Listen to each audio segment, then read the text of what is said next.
Broadcasting from the heart of downtown Hollywood. This is SoFloRadio.com.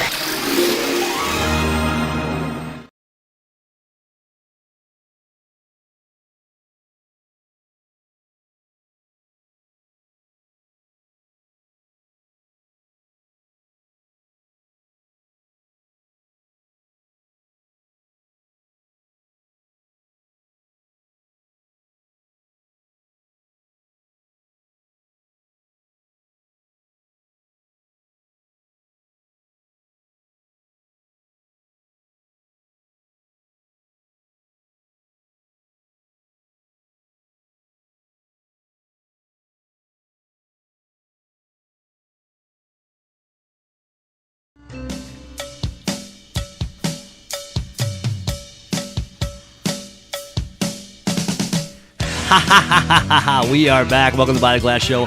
I'm your host, Brett Hubbard. Welcome you to another wonderful episode about wine, beer, spirits, and everything in between.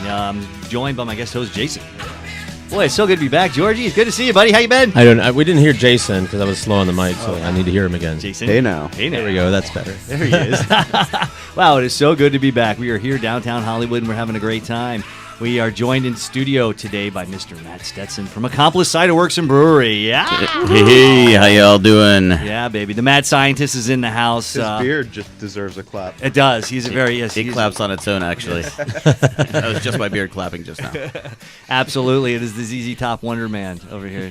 But definitely, we are here, we are live, and we're coming at you. It's so good to be back. It's been a couple of years, and we said, George called me up. He said, hey, man, long? What's going on? I'm bored. I don't know what's going on in the world of booze. I need a drink. I'm thirsty. Yeah, I'm thirsty. I feel out of touch. Yeah, absolutely. Yeah. Let's get back going. So it's been a little while, but we're definitely coming back at you. A lot has changed in the craft beer and cider world. There has been a lot of changes out there that have been going on. A little bit more of the things are kind of contracting a little bit, and there's some better products coming online. Some of the other things falling off. There's also a lot of new stuff. I mean, we're working through a lot of different product out there, and it has become more mainstream. And only just a couple of years, things have really kind of fallen into that mainstream gap. What do you think, Matt? Oh, yeah, absolutely. The whole industry has changed, and just the standards and the regular stuff that's out there is not really acceptable anymore, which is kind of crazy. You've got to have something better and actually almost best in the top of the market to really make an impact. So without doubt, the industry is not just accepting just the regular stuff that's out there, but also improved and new and innovative products. Which is why, I think that you've been so successful, because it's interesting that Accomplice Brewery and Ciderworks is one of the only locally small batch handcrafted local cideries out there, and right out of West Palm Beach. And very interesting that you're one of the only local cider makers out there. Why do you think that people haven't really started making cider? Maybe because there's no apples in Florida? Yeah, that'll definitely put a crack on things, no question. But yeah, also it's new again, I guess you could say that. It's just not that whole culture hasn't been rebuilt yet. Right. But you come from upstate New York, right, where it's a huge culture. And give us a little bit of your background. I know you're a winemaker, and you're just a mad scientist. So yeah, really, what it boils down to is that my grandfather taught me a lot. I have a lot of things that were passed down to me from my family, and then kind of got back into it through my college years and making things just for frat parties, as you would expect. That's awesome. Free booze is good, cheap booze is good. Yeah. So, a lot of that. And then kind of fell out of it and got in the tech world. And the tech world just didn't really take to me too well. Like, it wasn't right for me. So started making beverages, having friends coming over to my house. And with good goading and kicking and punching from them, kind of just kept taking the next step, and a good dose of stress from the tech industry. And before you know it, ta-da, I'm out there making product. That's unbelievable. So I know that you have background in winemaking as well. What's some of the main differences between making wines and making ciders? Well, there really isn't a lot other than just the product itself. Wines are pretty much an everything else category. Ciders are primarily made from apples, but the science really isn't that much different. Okay, so get into a little bit of like what some of the bases are and how you use your fruits and whatnot, and some of the categories that you like to work with. Sure. Well, there's a lot of tradition that comes from Europe, so and there is a little bit that comes here from America as well. But realistically, it's just taking juices, which are of course apple based in order to be called a cider legally, or legitimately, I should say. If you're going to be called cider, you just take apple juice, and you can come from a lot of sources, from concentrates, from apples directly, from juices, things like that, and then of course, you throw in your yeast and your nutrients and things like that. You allow it to ferment, and before you know it, you've got a beautiful, intoxicating beverage that's delicious for all to enjoy. Yeah, I mean, they should teach kids how to make beer and stuff, so they don't have to worry about going and buying it at the store or getting somebody in trouble to buy it for them, right? Right. For me, They yeah, should just work give for out a me. little pamphlet at the elementary schools. Stop muscling in on my my income stream over here, buddy. Just keep your Mott's apple juice, kids. That's a Take really- this yeast, go in the back It's a room. good commission those kids are offering. It worked just in Prohibition, just like that. Whatever you do, don't take this juice and add this yeast with a little bit of sugar and put it in a dark, cool place for 2 weeks. Don't do that. I mean, kids can take their Kool-Aid and add a piece of Wonder Bread to it, right? And just let it sit for a while. I mean, that is Jail time. Jail yeah, ass hooch. yeah, I was gonna say Muggsy in prison suggests this method actually. Yeah, it'll definitely work. Cool. So yeah, awesome stuff. You're up in West Palm Beach, and you have a brew pub, so to speak. Tell us about your facilities. Sure. Well, what it is it's a necessity facility. So essentially, it's a warehouse that we took over just to add extra revenue to our stream and be able to provide some test product out to people, so that you get a chance to try some things that maybe we'll be making more commercially later on, and then also do some special stuff that doesn't necessarily fit in the market. So you can try some things that are just not really we're not able to make in large batches, or we just don't want to. Oh, okay. Yeah, no, that's definitely a Like good the test market. strawberry cider. Ooh, well, strawberry is in mass production, my Yeah, friend. yeah, strawberry's mass production. That's Yes. one of your that's one of your most famous. That is, yeah, Sidewinder and strawberry. But like, we do some crazy stuff out there, like wood chip day. We have something called Oh My Quad, which is a quadruple cider. It's not really, we're not able to make that in quantity at this point because we just don't have the equipment. And we make another crazy one that's actually called the Barbarian, which is a wild fermentation quadruple cider with oak chips, coffee, and habanero. So it gets a little kiss of habanero in there as well. It's pretty gnarly stuff. Wild ferment can go like really AWOL real fast, so you can wind up with a product that you didn't intend. And in the case of 5 gallons, which is what we make for our tasting room, it's no big deal if you dump that.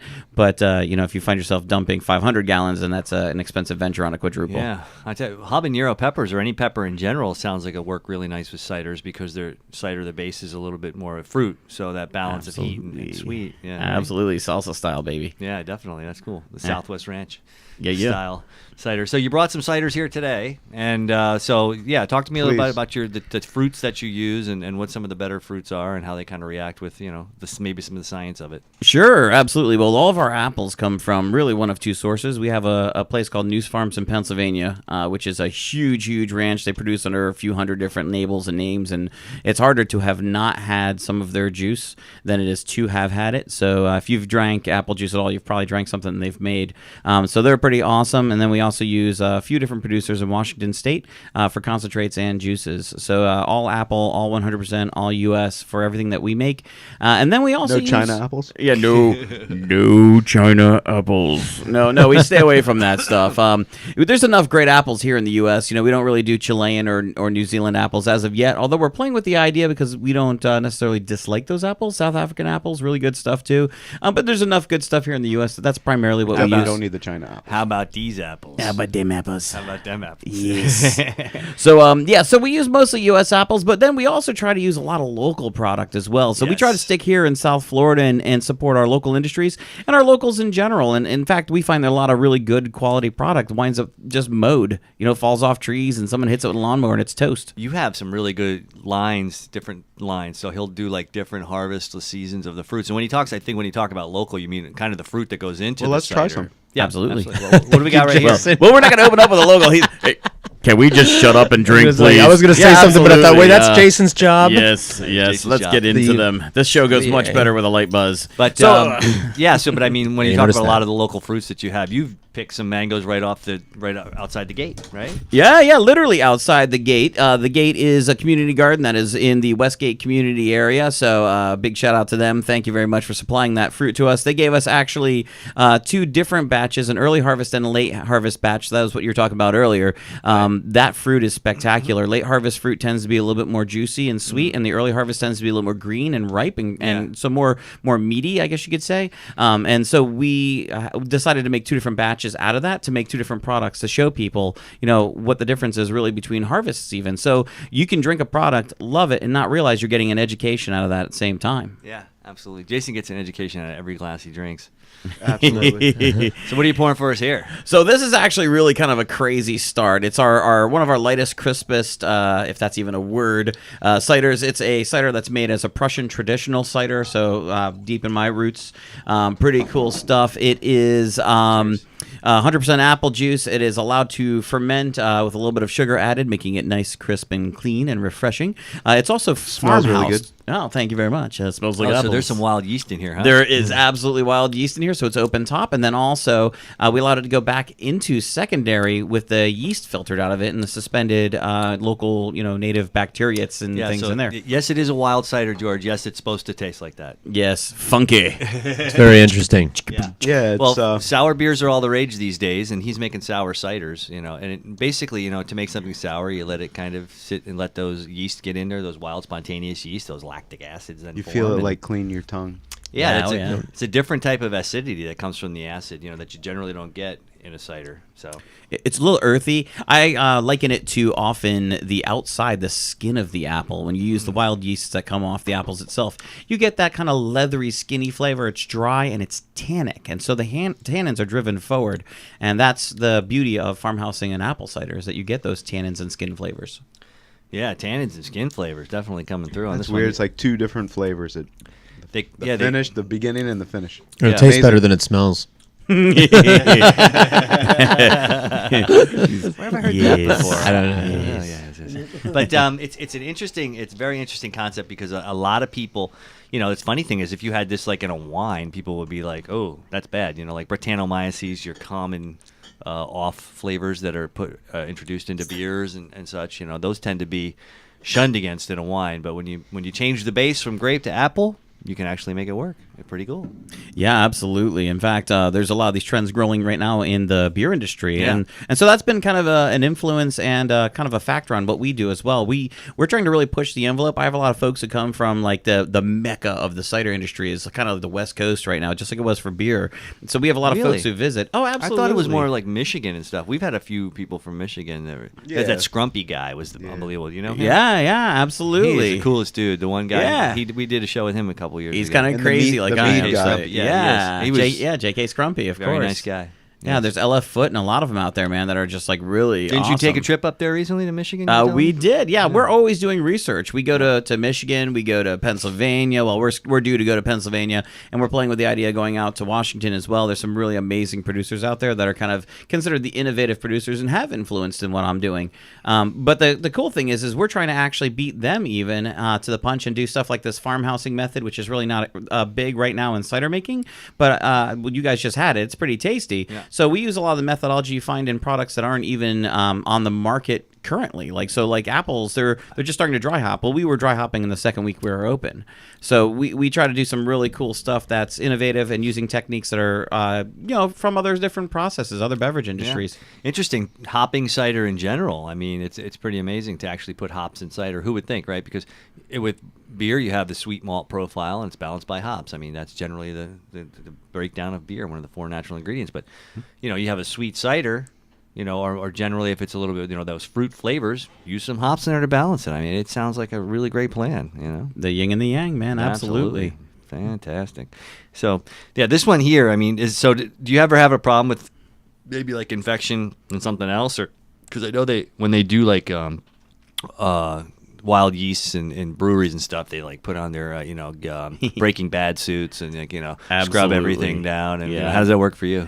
We actually were able to avoid a lot of that because we have the beauty of using winemaking technology in our favor, and some of that's old school winemaking chemistry. So we'll sulfur bomb things to be safe all the time, and sulfur bombs will kill everything. It's actually really safe as far as people are concerned. It just smells like rotten eggs, farts, that kind of thing. George has sulfur bombs. Yes, Yeah, yes, yeah. Broadcast quality sulfur bombs wow, here on right Self-Flow on. Radio. That's right. He'll kill anything. I thought this mic looked a little melted.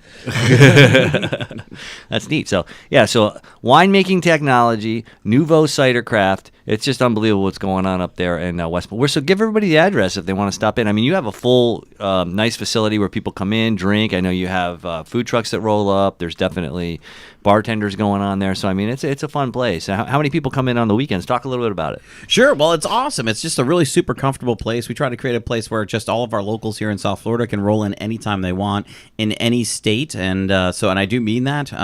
You can come in. You can rent a bong? No. Just kidding. Disclaimer on the renting a bong. We don't rent them. I mean, really, you can come in any state. Like we're totally cool. Like you can come in flip flops, sandals, and a tank top, no problem, man. And so, absolutely, you can come down anytime you want, in any way. We try to keep 11 ciders on tap and try to keep them really varied. And there's a lot of stuff that you can only get in our tasting room at any given time. Like right now, you can pick up some aged ciders. We have some aged rustic on tap. So 90-day-old, 120-day-old ciders, which our ciders continue to get good. Kind of get better. They kind of get tastier over the next 4 to 6 months pretty easily, and then a lot of times beyond that. So some of those aged ciders are similar to late harvest wines or sauternes, so to speak, like Bordeaux. Sure. So you have these concentrated sugars that don't ferment over during fermentation. Correct? Sure. The complexities of that. So what are some of those flavor concepts you get out of that? Well, it's kind of neat. Like the dry ones get tea-like tones to it. So we do the dry ones, so you get some of those earthy tea-like notes. You get a little bit of the leathery tones. So just like what we had that was created by farmhousing, that can also be created through aging. But when you age, you also get baked apple flavors. You get some of the more lychee-like notes, some more of the pear kind of tones, those kinds of things, and it softens out the acid. The acid and the acidity backs away, and it becomes a little bit fatter, a little more chewy. Delicious, mellow, and the finish just tends to get really, really, really developed. They're nice sipping ciders. Damn straight. Absolutely. And then, but some of the most popular stuff you have is like the strawberry. You want to? What do we got here? Oh, well, actually, this is the mango. So we were talking about our gate mango. That's actually what we have next. And like I was saying, this actually came from the West Gate Farms, which is actually it's a little community garden is what it really is, that supports the local community there. So it's kind of neat. It became a little bit of a brilliance on their part to do some publicity for the programs that they have there that really do awesome things to benefit the community.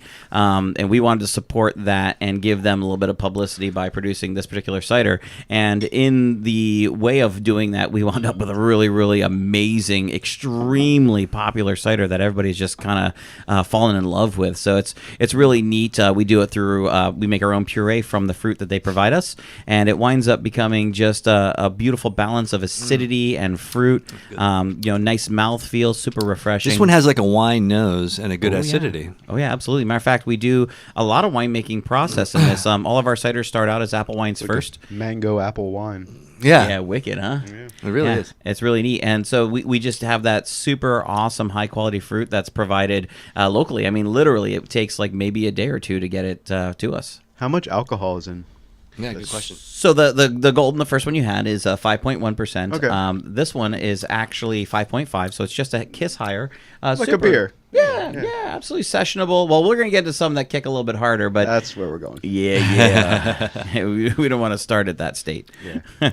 Or do we? So the mangoes that you picked for this one are the ones that were just straight out the gate. Who got the job of cutting those, skinning them and chopping them up? How many mangoes do you need to do a batch? So we do it all in house, man. It's all hands on. So our team on staff actually handles. So who's ever bad, like the bad bartenders on KP? Here. There's mangoes everywhere. Short straw, right? But you got to skin them. What's the best way to do that? You guys got a process down or something? Actually we do. There's a trick with a pub cup that a friend of ours showed us. So you have like a regular pint glass, and it's YouTube it. It's a fantastic trick, and you can go through the pineapple and then mango process with this pint cup kind of thing, and just skin off the shell, and it takes 10 seconds to do. It's really it really shortens the Jason process. will YouTube that right now. That's what he's yes. researching technology over here. Yeah, absolutely. And then we have an industrial puree machine that we throw everything into, and it turns it into basically baby food. Oh, that's fantastic. Yeah, industrial puree.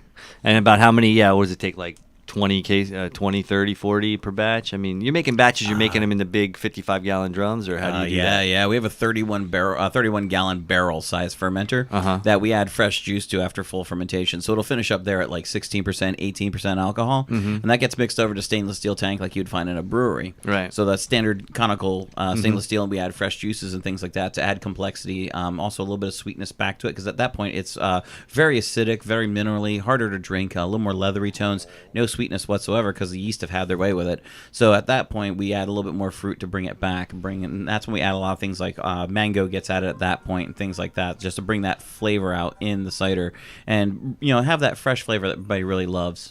Yeah, it comes out completely.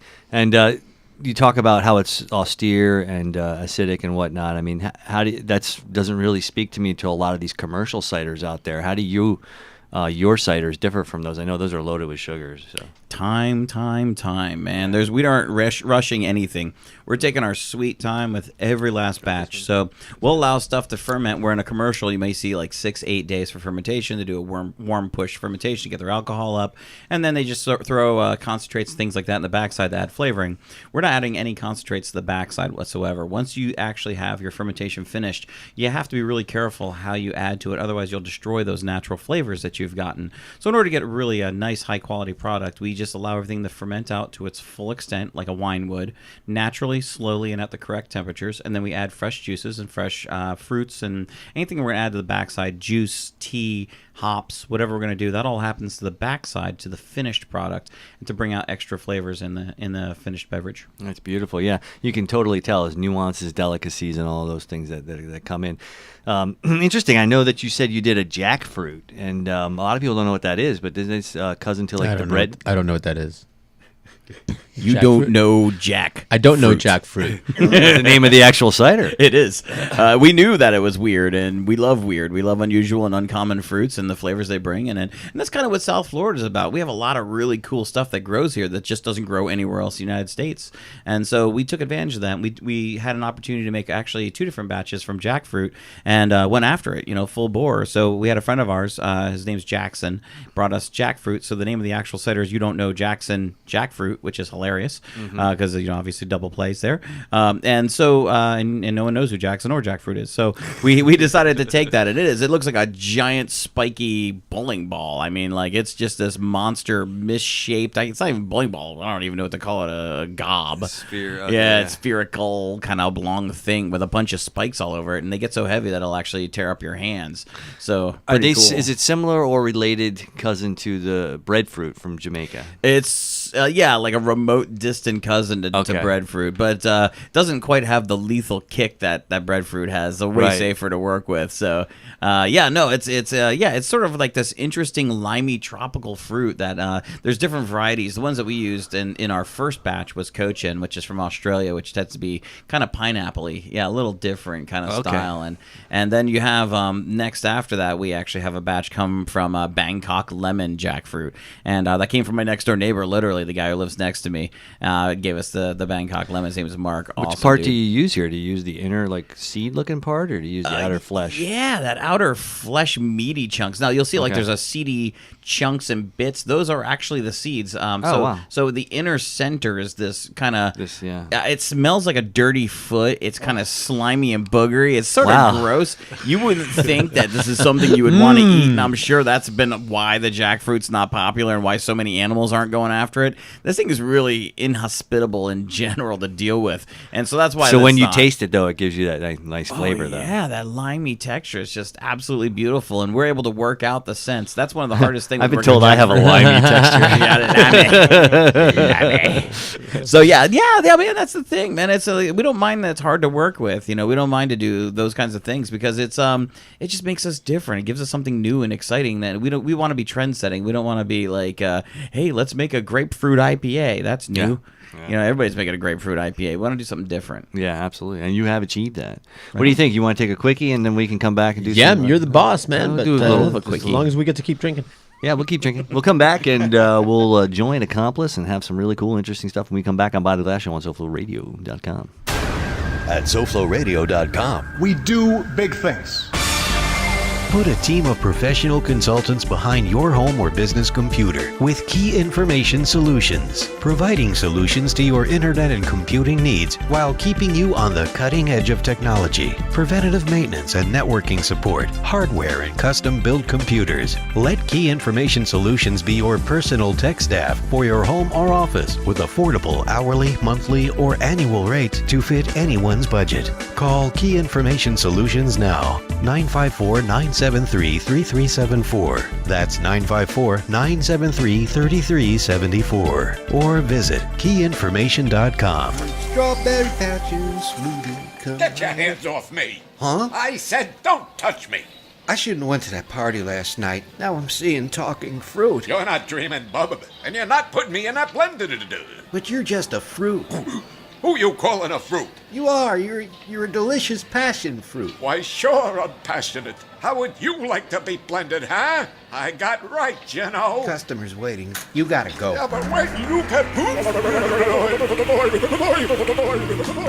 At Power Smoothie in Aventura, we show fruit no mercy. Always fresh, always delicious. To make the best smoothies and wraps on earth, try our new Cilantro Lime-alicious wrap or our hot Chipotle chicken. Power Smoothie in Aventura, located just north of the Aventura Mall in the Promenade Shops. Or call 305-792-5338. Open 7 days a week. The most important online radio station. It's easier than ever to listen to SoFlo. On the air and everywhere. On any computer, any mobile device, iPhone, iTouch, and anywhere you are, just hit SoFloRadio.com. Tell your friends about South Florida's radio network, SoFloRadio.com. And now we return you to By the Glass.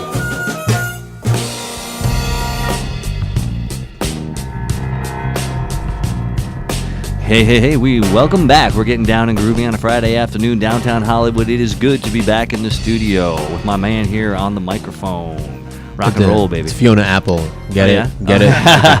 Connection there. A criminal, a fellow niece, accomplice doing a criminal. Yeah. That's just coincidence. The criminal tie-in is just a coincidence. Okay. Just because of apples and cider. Nothing's a coincidence, especially with you. And the accomplice level 9 years. Yeah, absolutely. It works perfect because we have Accomplice Cider Works in the house, and Matt, the mad scientist Stestson, is here, and he's spinning a good yarn about how he's creating this really interesting, wonderful, different product for South Florida. And the fact that he's the only guy out there really making local ciders, it's giving people a chance to knock that same old crap off their tap and put something in there that's going to be new, innovative, and really help out the local community. And you can feel good about serving these products because he makes them from scratch, and he emulates all these different flavors. He uses local products, help out local people. I mean, it's so funny how a lot of those bars out there, they're like, oh, yeah, I mean, we help local, man. But it's like, yeah, you just kind of help. Some of you people are just kind of helping your friends out. It's like really get in there, get down, and see how you can help the local scene out. And you devoted your work, your time, and your life to it. So yeah, absolutely. There's nothing more special than serving someone a product that's made with something they made. Like literally, they had their hands in the making of the product. So they bring in some mangoes. I make a cider, and I serve it to them. And I said, yeah, this is your cider. I made it, the cider side of it, but you made the fruit. And that's just so, connecting and so awesome. And people really feel that connection as well because they get to come out and have a product. And you tell them, yeah, these mangoes or these, these jackfruit or this, cider base or whatever, like our teas or some of our seasonings and things that we have, this came from the corner of, and you give them the address. And it's just sort of like mind warping that people don't really believe. We don't have that, inner agricultural connection on the beverage industry yet. So it becomes surreal and then real again, which is really neat when you have that connection with people. When you talk about that agricultural connection, how close are you to putting out, like using other things than fruit? I mean, can you use vegetables per se? And what would work like as a vegetable in a cider? Like, like celery or carrot celery? They do that I love carrot celery juice. Sure, we want to do a rhubarb. I mean, absolutely. Ooh, that sounds exciting. Yeah, I love rhubarb pie. So I'll just chew on a rhubarb stalk. I mean, I'm crazy. I like sour. I like like that. Yeah. I mean, So we that's, have that sounds exciting. Yeah, Can't wait, wait. you're about to try one that comes with a commercial source of tea, but we're trying to have people start growing tea, which grows incredibly well here in Florida. We want people to start growing tea and basil and things like that and bringing it to us because we use all of that stuff. So I would love to have like a locally sourced chai or a black tea or a green tea or something that could grow in our area. I'm encouraging people to start growing these things that they aren't used to thinking about growing here, and you could right in your own yard. Yeah, it's interesting because there's a lot of things that don't grow well in Florida, but then there's a lot of things that do. And to utilize though, I know that you can take like the avocados that grow down here are full of a lot of like interesting acids and sugars and water profile that really works well with spirits and whatnot. Convertible starches and all kinds of cool stuff in the avocado. Matter of fact, there's some producers out there that are doing that currently, which is really neat. So there's some innovative small and medium-sized producers are doing some of that, and we definitely want to partake in that as well. The avocado has a lot of potential to give some waxy tones and a little more weight and body, so maybe something a little more throttled like a double cider. I get excited when we hit 8% alcohol. I know a lot of our fans do, so absolutely, why not? That's a beautiful thing. Carrot apple, though, man, I'm throwing that one out there. I could have had a V8. Sounds good. So, definitely. Or a Bloody Mary cider. That's something you could probably create. Would that work? Bloody Mary cider? Bloody Mary cider. I don't know. That sounds scary. That was like a Bloody scary michelada cider. That sounds like a challenge. That's what that sounds like. Yeah, because you use tomato, right? But you got to get the acidity down. Sure. Tomato's actually a fruit, so. Right, but it's a very high acidity, and then you'd have to throw in like maybe some pepper spice, which would work nice, and then you throw in the celery stalks, so some celery. Incredible, incredibly achievable. Sure, absolutely, right? No, that's a very obtainable flavor. I don't see any issues with that whatsoever. And you could serve it on Sundays in your brew Which pub. one's this? So what are we having here? So this is the Brogue, which is our this is a pretty awesome little cider. It's brand new. This one smells good. Yeah, right on. Smelling good is good. Yeah, they have been. Except that first one was a little odd. I wouldn't say bad, just a little funky, unusual. Yeah, it's a funky. Funky is really the right word. Because I like funky cheeses, but on the approach, they're a little intimidating sometimes. George likes funky beats. Sure, right on. So this one here, you created this for a reason because there's a void in the market, right? Yeah, that's the thing. So this is a true Irish style cider. This was something I really like the bubbles. This is very. Yeah, it's bubbly. Happy. Yeah, it's happy. I mean, it really is. It's just a regular, and it's 4.3%. It's sessionable. It's something you take out in the boat. So happy is exactly what we were going for. On my yacht. It really this is. would be good on a boat, nice and cold. On my yacht. I could drink. Yeah, on your yacht. Yes. And this is what we think of when you think traditional old school ciders. This is an old school Irish style cider. Yeah. There's no ciders out there that you can, when you walk into any bar, even if they have a traditional cider, unless Magners is the one that stayed the same. But Strongbow even changed their flavor profile. So everything is sweet. It's full of sugar. So this one, you made it to be kind of old school Irish, right? And you even use black tea and tannins. Tell me about that. That's the thing. You got to use some other stuff sometimes, and it's very traditional in that part of the really world good. to add black tea. Well, thank you, thank you very much. And it's good and flavorful without being tremendously sweet, giving you a huge headache and stomach ache. Yeah, you can have. It's 5 crisp. of these. I like this. Thank you. This is Yeah, great. it's happy. Is this around time, the same man. thing? 5. Well, this is the kind of thing that he made to sell into the field or something, Well, this is like a sweet tart. Yeah, it's that's nice. exactly right.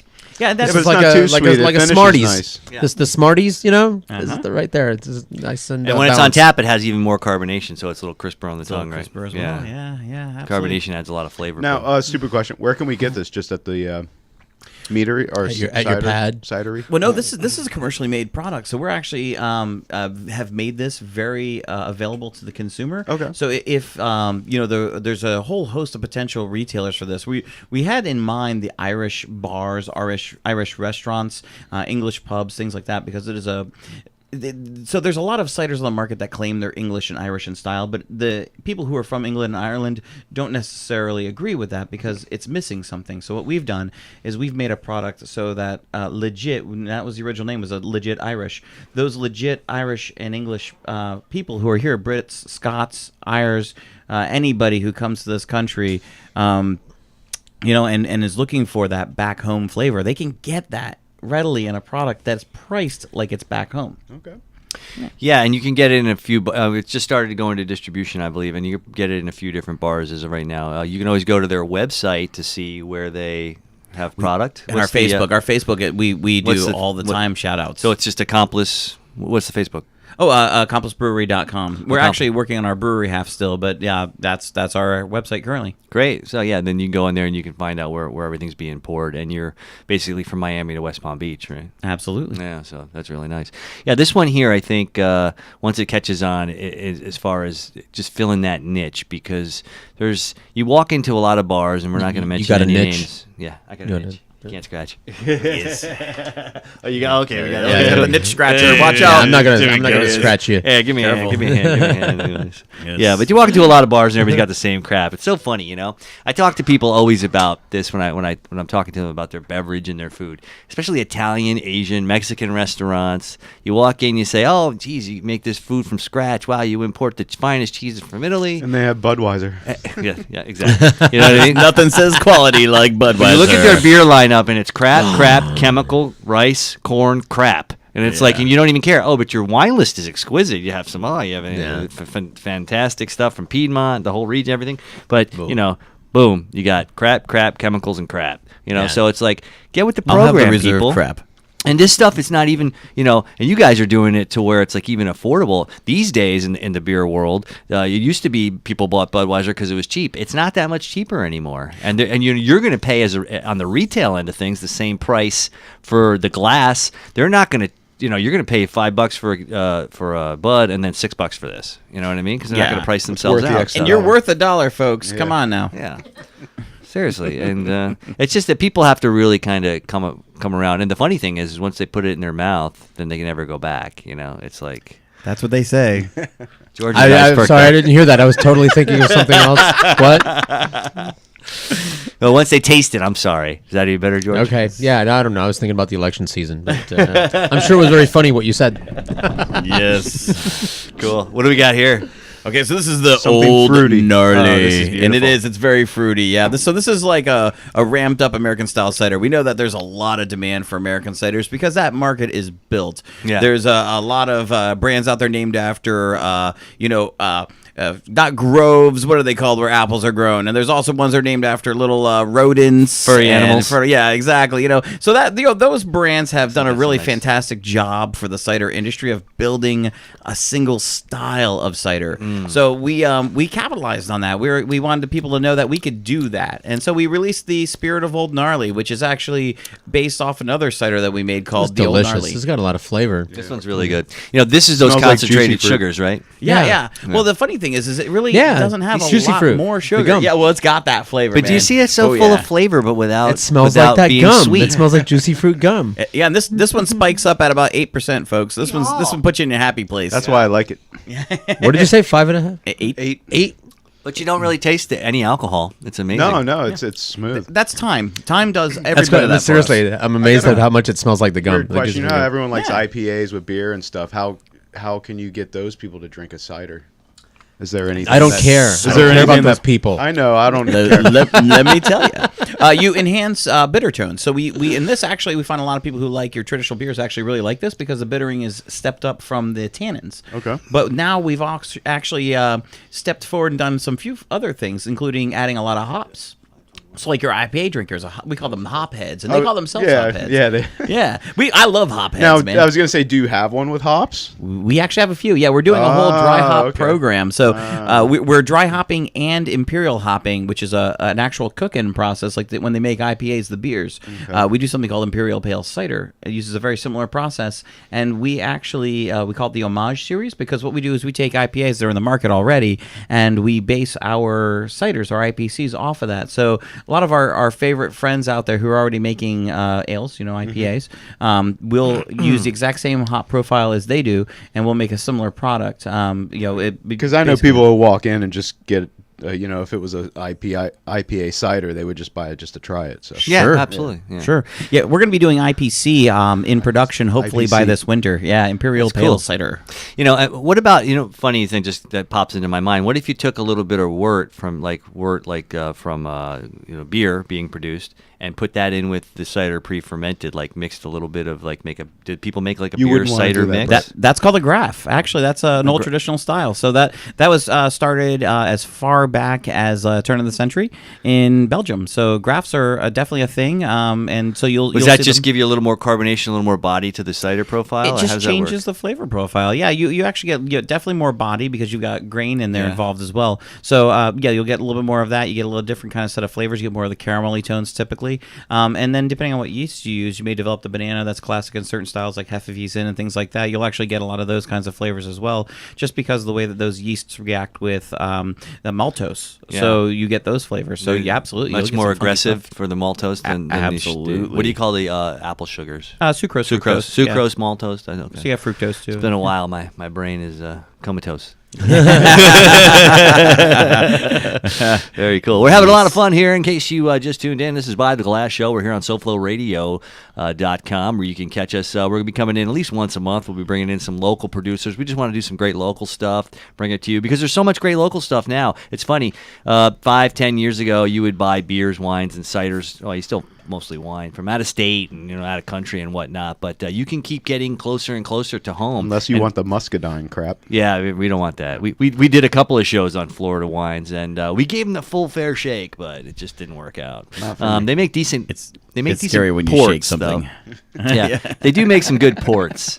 Muscadine works okay in a port, but anyway. But we're here with Matt from Accomplice Brewing Cider Works because he is definitely the spirit of local, and we're bringing it to you here on SoFlo Radio. So he looks a little spooky. Yeah, he's the spirit spirit of local. So he maybe could be a mad scientist for Halloween. So. What do you usually dress up as this Halloween? Normal people. That? I usually dress up as an inmate. I shave and I get my hair cut and I go out as a regular parent. Hi, I'm responsible. Wow.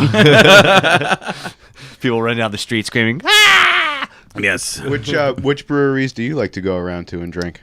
All of them. All of them? He's good friends with a lot of brewers, too. Oh, I'm sure. Yeah, that's why I was asking. I really, really like Devour in Boynton Beach, to be honest with you. He's a good friend, but his beers are amazing. That guy could really use a lot of extra support, and because it's just a shame that he's not just blowing the doors off of that place. I've never heard of him. Boynton Beach. Absolutely. Yeah. Highly recommend Devour. Yeah, no, very good stuff. That beer sells very quickly. I know. Beer goes. What's it all about?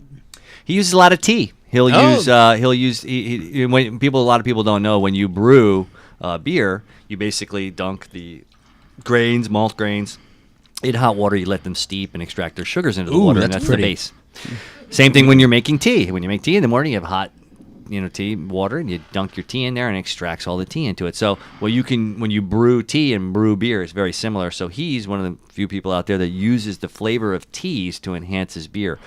A lot of flavor, similar to the cider we're drinking right now, but it's not super strong with or super sugary it's dynamically flavored, but very mellow and interesting. So. And tea grows well down here? Incredibly well, yeah. Actually, think about where tea is, like India. I mean, it's just on the other side of the hemisphere kind of thing. But yeah, and that's the thing. Just like we use tea for tannins, man. There's a lot of flavor in tannin, and beer tannins typically taste like peanuts and earth, and tea tannins taste like tea tannins. So it gives you a beautiful complexity, and no matter what you put it in. So what's this beautiful cider we're drinking right now? So in the realm of pink beauty is the strawberry cider. This is definitely one of your best sellers. Yeah, man, this is our beast, and it has been forever. There's been big support from the local market in this. This was kind of like our first beast. I can see that. And there's no shortage of strawberries. I bet you this is popular with the ladies. Sadly, we don't have the contracts to get local strawberries, so we're working on it. We'll have a local version of our regular strawberry. Right now, it's from a strawberry concentrate from upstate New York. Oh wow! But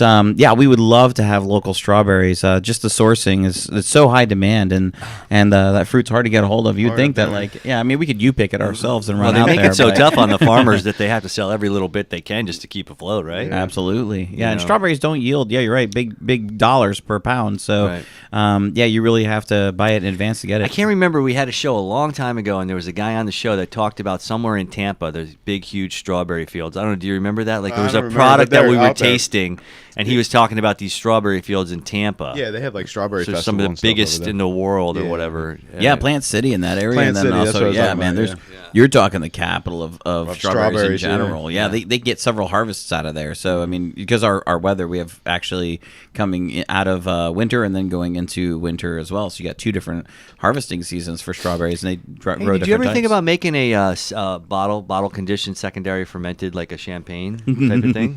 We're the mad scientist. Now that you mention it. He makes his own champagne for New Year's. So we do. We actually make something called Ciderbration. He's on the ball. Your check's in the mail, sir. Thank you very much. No. We do something called Ciderbration, which is absolutely that. It's a champagne-styled cider. It's all keg conditioned, so the same thing as bottle conditioning. Mm-hmm. In fact, the golden that you just had was keg conditioned, which is the exact same process of bottle. So we do a lot of that stuff already. We will be doing a vintage cider coming up soon. We want to do it this year, but we have so much demand on the facility that we haven't been able to do it. So we're actually most likely targeting next year to do our vintage ciders, which will all be bottle conditioned and very much so riddled and disgorged like you would in a traditional champagne. George has been riddled and disgorged a few times. Oh, just this morning. Yes. He's been walking strange when freshly riddled. I say this as a compliment. This is like carbonated Boone's Farm. Oh, sure. You know, without the chemicals or the Don't take it the wrong way. or the Yeah, sugar this concentrate. the harsh ticks and twitches after drinking it. I can't see a Boone's Farm label without it making me feel a little unsteady. But this is very reminiscent of that, and in a good way. Yeah, in a good way. This is very, very. But crisp with all and dry. natural flavors and without a ton of sugar. It's amazing, yeah. You know, that's the thing. As I can't drink cider, even as a kid when I drank apple juice, I always had a tremendous Apple stomachache. juice gives me a headache. And I can't it's just handle I it. might maybe So does I'm, Boone Farm. maybe I'm What's up with slightly that? allergic. But these are the only ciders I can drink that don't make me feel like crap. Yeah, it's I can drink unbelievable. ciders just like apple cider. Apples These don't are- do Since me we're right. throwing out fruit suggestions, and you live here in South Florida, and I'm a Cuban and all, I really like guava. We had a guava tree in our yard here in the Redlands, and I like climbing the tree and eating the worm-riddled guava fruit. 'Cause Absolutely, I didn't care. I was really hungry. I was a malnourished child. But the guava and the guava skin. The guava skin, a lot of people don't know, is you can eat that too, and that's the tart. So eating a guava, just like that is a kind of a sweet tart experience. I think a guava cider would be Did a you good guys do idea. one, we Or like actually a- came like a close passion twice, fruit but kind the of fruit fell through on us. So we wanted to do a guava. Now, what we have done is, and if you're truly from the South American persuasion of South will Florida, pick a guava yourself. you will know what a guanabana is. And Yes. we do guanabana and we do tamarind also. We say guanabana, guanabana. Guanabana. What's the name of the cider? The name of the cider is actually guanabana. Is it really? That's actually the name. That's pretty funny. When's that one going to be ready? That should be actually ready next week. That's one that we're kind of launching. It'll probably get some tank conditioning, so probably the week after next week, as well as Mommy Dearest. So we're doing a Mame cider, and that's Mame Dearest. Really? So What's that is Mame? coming up. I'm It's just another crazy tropical fruit. Really? Central Yeah, America, South there's America. a lot of of course. them, Yeah, it's big with the Cubans. It's Yeah. very sweet. It has a very It's red, unique right? flavor. Yeah. Yeah. Yeah, it's orangey red, kind of. It's very interesting. That's cool. It's kind of guava-esque It is. in a It's got some pomegranate sour. kind of way. I don't know. It's weird. It's a very unique fruit. That's Yeah. So if you were going to do like a go. pumpkin cider, would that be more about spices? Like you could just do like would that be something? How would you work that? Would you actually take raw pumpkin flesh or? Well, that's a fantastic question. Yes. The actual the way we do our pumpkin ciders, we do last year we did it with just pumpkin. So and we received both hurrah and No spice, man. Yeah, exactly. Like, it doesn't taste like a pumpkin pie. Well, yeah, we didn't call it pumpkin pie cider for a reason. Yeah. So yeah, we have a pumpkin cider that we use just pumpkin flesh with. Uh-huh. This year we're actually going to do both. So we're going to make a hybrid of our Sidewinder triple. Oh yeah. And we're going to make a pumpkin spice triple Wow. cider Wow. as a special release. So yeah, both of those are going to be out. You're always trying to please the people. I like that. That's good. Hey, it's ribbed for her pleasure. That's why I wear it inside out. I'm selfish that way. Yes, cider's ribbed for everyone's pleasure. It's double ribbed on the inside and the outside. Just to get back to that Devour Brewery, I'm looking at a picture. That looks like a mad scientist place right there. Yeah, that place is fantastic, man. He's a good friend, and like I said, his beers are just off the charts. If you haven't had them, then as fast as you can, get in your car as soon as the show is over and go right now to Boynton Beach and go drink some, or to your local pub and demand recommend that they purchase it because it is really good. And if you are close to the Accomplice, we actually have Devour on tap as well. Shameless plug for us and Devour. Accomplice is located off of Okeechobee Boulevard, just west of 95. What's that road you take a left on? Well, you take a left on. If you're on Okeechobee Boulevard, you turn left on. If you're going west, so you would turn south on Church Street, and then you would turn east on Old Okeechobee, and you would turn. So you turn north on Florida Mango. Florida Mango. So you can't actually, scary as it sounds, you can see I-95 and Okeechobee Boulevard from our facility, but you can't really get to us from either. So turn on your Google GPS. Maps, your GPS, and What's the drive in a address? complete circle. We are 1023 North Florida Mango. So it's probably easier to get to us from Belvedere. If you're not familiar where we are, come off Belvedere and turn onto North Florida Mango Boulevard and go takes you all right the way there. to the end. Yeah, absolutely. Take it all the way, baby. All the way to the Accomplice. But I really like what was the one we had before the strawberry? The one before the strawberry was the Old Gnarly. Old Gnarly? Yeah, Spirit of Old Gnarly. I like that. I would like the tartness of that. I went back to it and finished it. Yeah. Without asking anybody. Finish it. Very cool. We have time for. Yeah, we got some time. We got about 10 more minutes. So let's bust into the Sidewinder. Maybe. What do you think? Ooh, I need another glass. Or no? I'll let you. Yeah, choose. let's do Sidewinder. This Why one's not? cool. This one is. Remember when we did all this? We did the Fireball shows. Oh yeah. Yeah. That was one of our highest rated shows. The girl from Fireball came in, and then we got like a few hundred clicks on that. Very one, at least exciting. from It was the a very night that we exciting did show, it. yeah. And this one here, they say, is like drinking cider with a shot of Fireball. Oh, okay. I like to think it's even smoother than that. So it's a little bit more. It's not so like harsh, burny as you would Or chemical. I think You get the Smells little good. bit of the Didn't they say cinnamon. they put chemicals in that Fireball stuff afterwards? Somebody Oh. said there was like a chemical. Oh, in there's it. got to be chemicals in that. That stuff makes you feel awful. The next I don't know. My eyes roll around in my head, and I twitch for 5 or 6 minutes afterwards. I enjoy it because I play like I'm dancing. I get out in the house clubs and I just move like that. That and all that flavored vodka, man. That stuff kills you. Yeah, this is all natural. I can't drink flavored vodkas anymore. That was a fun. We did a Pinnacle show, didn't we? Yeah, we did. And I can't.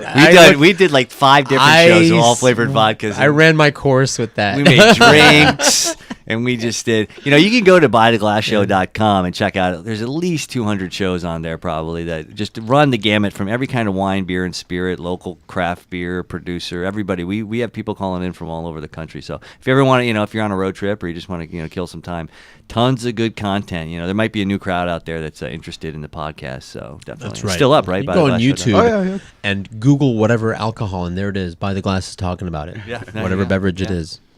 I got one other question. This is delicious, by the way. Any mead or honey works Yeah. or anything like that? So yeah, we actually have mead in the future. We just need to get caught up. nice. We do currently make some mead hybrids. So those are called Ciders. We do those as special releases in our tasting room. So we are test producing those products right now in tasting room. If you'd like to try them, I do highly encourage you come in and drink them with us because they're tasty. What's a braggot? Is that a beer and a mead? Braggot is beer mead. Yeah, that's Beer mead, exactly right. Where Graf is cider mead, Braggot would be beer mead. Cider. Incorrect. Beer cider would be a Graf. So beer cider. Yeah, Okay. and then Braggot is beer mead. Cool. Yeah, neat stuff. Is it hard to work with honey? I mean, it's hard to source it. I know we had Brad Dahlhofer from Bee Nectar on the show, and he's talking all about his honey sourcing. And then also Tom from Orange Blossom Pilsner used to talk about his honey sourcing. We had him on the show too. So I'm lucky. I have a honey with me every night. there you go. So, Hey, thank you. Comedy drum. That's right. You're getting some leg tonight for sure. Damn straight. I learned that from David Lee Roth. Thank you.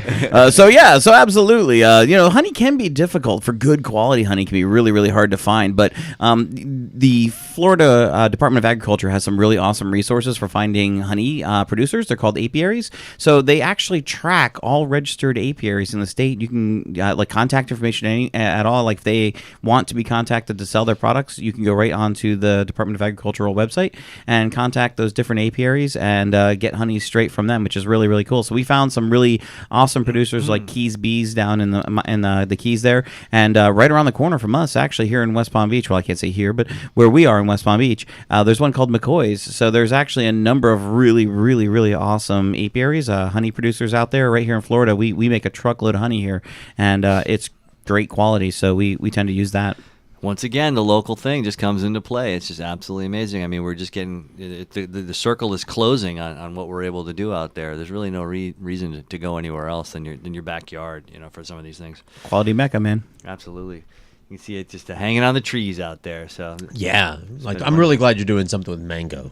Right on. I love mango, even though I'm allergic to the trees. I'm highly allergic to Did mango. you know that mango is the number one fruit that like everybody's allergic to? Yeah. If you're highly allergic to I got in trouble in Montana for saying that I was allergic to mango bark. And they gave it to you? Well, no, because it was a boring story. Permission slip said list known allergies, and I wrote mango tree bark because it's true. There's a fungus that only grows on the mango tree bark, which is that thing. And anyway, the teacher's like, "There's no such thing." And I went to the office, and I got the went to the library, got the encyclopedia, and I still got in trouble for. Did they even know what a mango was? They said, "But there's no mangoes in Montana." And I said, "It did not say on the permission slip list known allergies that only occur in Montana." Yeah. As I said, that you're a smart ass and you're in trouble. That was the bottom line of that. And then his life kind of just persisted in that way. It was that was it. Till this very day. It's true. I'm semi-allergic to work. It was already screwed up. Yeah, that's why I don't anymore. I do this. This is almost like work. It's sort of working. Yeah. You got to open the door. I mean, Not when you're doing By the Glass show. And that's you got all this good right. booze. It's a labor of love. Labor of love, baby. Yeah, it's fantastic. Very cool. Yeah, so we want you to go out and go into your local brew pub or your pub, in your local place and ask for Accomplice Cider Works. And there will be some beers coming down the line, huh? There sure is, actually. We're going to be opening up the 100% gluten-free all-grain brewery. Just like your cider is gluten-free. Absolutely, it sure Right. is. We don't market anything that we do necessarily as gluten-free because we don't like it's to... kind of cheesy. It's overdone. I knew that You put it on I and dated a girl that was a gluten-free person, so I got to know all the gluten-free things. Like, Just So slap, celiac slap could it on. Could eat your girlfriend. Then. we That's scheduled awesome. dates Oh, wait, around that's- where that's they not what you served meant. cider. No, sorry. She's gluten-free! Hey. Just put a sticker on it, and your sales will go But up. you can make some really cool like beers out of like rice and sorghum and stuff. And Oh, absolutely. Matter of fact, we use millet, Milo, Teft, sorghum, quinoa, amaranth, buckwheat, sunflower seeds, man. There's all kinds of cool stuff out there that nobody's using. There's no book on how to do it, so it takes somebody like semi-insane like myself to decide, hey, I'm going to malt this nonsense and let's make beer out That's of it. just crazy enough to work. That's just crazy enough to work. I like that. I like a good those in Japan. They make like these sake beers, like rice beers, because really sake they call it rice wine, but it's really sake is a beer. That's right. And Sake. Right. a very cool, nice rice beer would be awesome. Maybe that you guys can do that as a special release or something. Yeah, I love sakes, actually. We do a couple of rice-based products as well. We've got a recipe for something that we lovingly call Firefly. That's a sake wine hybrid. So in the deep future, when we get to that, we'll be doing that as well. But yeah, man, there's some really cool stuff. Absolutely. That's neat. Just one of the many things that are be going on around the Accomplice Cider Works and Brewery up in West Palm Beach. We got Matt Stestson here, the mad scientist. He's brought in a bunch of his really cool stuff. We got a couple more minutes. Is there anything else you'd like to taste us on, Matt? Well, we've got the Sidewinder here in front of us. That's 100% Ceylon cinnamon, so that's a double cider. Just for the folks out there, just so you know what that is. It's pretty awesome stuff. That was a double. It is. It is a double cider. Yeah. What's 8%. the ABV on that? What does that mean? Yeah, it means it means it's a floor finder. Yeah. I see. Yes, it'll help you find the In floor. case you lose it. Yes. But it's great. Is like we drank a lot I of didn't cider here, taste the alcohol and here. I got a good, nice little warm buzz. Yeah. Because it's high quality stuff, and it's not full of a bunch of chemicals and crap, and the sugars are very nice. They're not like, alcohol that's created can be many different types of alcohols. I mean, you can drink something from one product and it'll make you feel one way, whereas another will make you feel completely different. And these are just some quality sugars here. That is a beautiful color. It's a happy buzz. It really is. Like that's the funny thing is everybody talks about that elusive happy buzz. Like, oh, I love champagne. It gives me a happy buzz. Personally, I think most of my buzzes are happy. But there's something about just natural fermented handcraft products. There's no chemicals in here to give you like a nasty dizzying headache in the morning. There's nothing in there that's gonna turn your digestive system to puree or make you want to fight people or anything like that. Wow, that's a little funky for me. Hold on. That is funky. This is the Mora. So we got into Mora Madness, and what that is it is a Andean mountain blackberry double cider. funky. That's an acquired taste, I think. It is. You gotta I don't know. funky blackberry. George likes I'm going back in. Cover me. I like this one. It's not too funky to me. This kind of tastes like cheese. Really? I don't get that at all. Yeah. Yeah, I don't know why. It's soury. It's definitely a sour tone. The tannics that are in Andean Mountain Blackberry come out strong in this and give it that natural sour to blackberry. But I'll try one more. I I like think this cheese. is right up my alley. This, Oh, yeah. This tastes like a New York State wine, like an off. Well, you're drinking Swiss cheese. This is what you're drinking, right? It's sharp. I get that. Yeah, there's acidity there, and so I think the flavors that you're relating are there's salinity and acidity inside of sharp cheeses, and this has that. So yeah, I would say that might not be. Too I've got far some off. ham in the other room. Can I, I tell you what, Yeah, though, baby. the indigenous yeast of upstate New York always give those wines that they make from their local grapes a very like Sauvignon Blanc and Catawba. You know, they have a very specific flavor to them, and I get that in this. So interesting. I like watching Jason. Just imagine you're eating a trying to ham like- sandwich. Well, guys, it's been Imagine wonderful. you have a ham sandwich and then take a sip. Okay. We're gonna write it out here, so we're gonna cut it off. And it's been a wonderful time coming back, and we will see you once a month. We want to thank Matt so much for coming in from the Accomplice Brewery you, Cider Matt. Thank Works. you. Go see him up in West Palm Beach. Go to accomplice.com. I'm sure that you can find out some of your information on Accomplice Brewery. AccompliceBrewery.com. You can find out a bunch of information on what's gonna be going on. So have a wonderful day, and cheers to ya. Salute. See ya.